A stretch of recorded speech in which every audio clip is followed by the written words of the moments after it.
روزنامہ جنگ کا اگلا آرٹیکل ہے حسن نثار کا گلدستہ۔ آرٹیکل کا آغاز کرنے سے قبل اگر آپ نے ابھی تک ہمارے چینل آرٹیکل وائز کو سبسکرائب نہیں کیا تو اسے بھی کر لیجئے اور اس کے ساتھ بیل آئیکن کے بٹن کو بھی پریس کر دیجئے۔ حسن نثار اپنے کالم کا آغاز آج کچھ اس طرح سے کرتے ہیں: سمجھ نہیں آ رہی کہ کس موضوع پر بات کی جائے اور کسے نظر انداز کر دیا جائے۔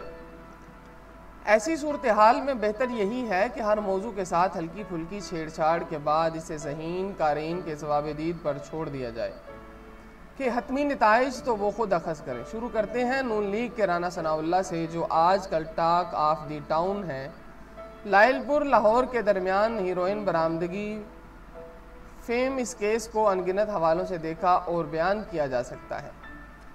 لیکن جو بات مجھے مسلسل ہانٹ کر رہی ہے، اس پر غیر جانبداری سے غور کرنے والا ہر شخص میری طرح ہی حیران و پریشان ہو کر خود سوالیہ نشان بن جائے گا۔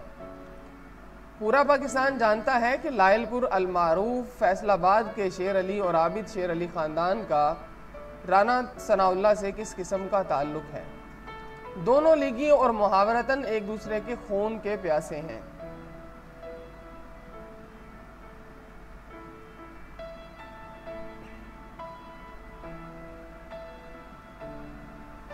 دونوں کی ایک دوسرے کے لیے شدید نفرت نواز شریف اینڈ کمپنی کے لیے ہمیشہ مسائل کا باعث بنتی رہی ہے،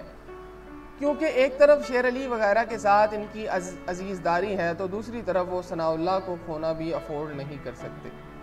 اور تمام تر کوششوں کے باوجود وہ ان کے درمیان صلح تو کیا ورکنگ ریلیشن شپ بھی پیدا نہیں کر سکے، کیونکہ دونوں ہی ایک دوسرے کو برداشت نہیں کر سکتے۔ نتیجہ یہ کہ شیر علی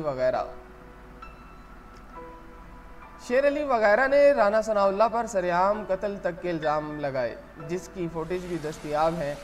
لیکن ان سیاسی حریفوں نے آج تک رانا ثناءاللہ پر منشیات کے حوالے سے کبھی انگلی نہیں اٹھائی، جبکہ شاید منشیات فروشی ان چند دھندوں میں سے ایک ہے جو چھپائے نہیں چھپتے، اور چند مہینوں نہ صحیح چند سالوں میں اس کی بدبو دور دور تک پھیل جاتی ہے۔ لیکن کیسا عجیب اتفاق ہے کہ ہر وقت رانا ثناءاللہ کی ٹو میں لگا رہنے والا اس کا بااثر ترین سیاسی حریف خاندان جس راز کو کبھی نہ پہنچ سکا وہ مخبر کو معلوم ہو گیا،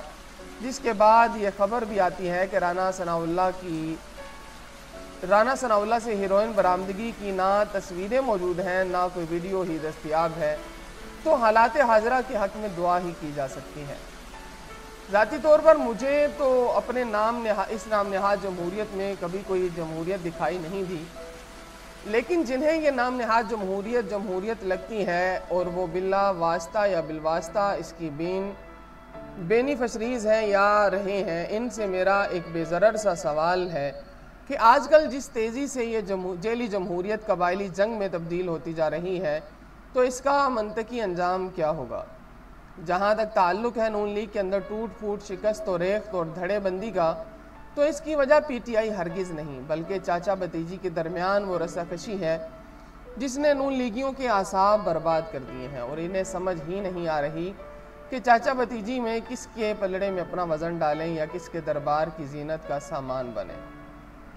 کہ دونوں طرف ہی آگ برابر لگی ہوئی اور اقتدار کی آگ جہنم کی آگ سے کم نہیں ہوتی۔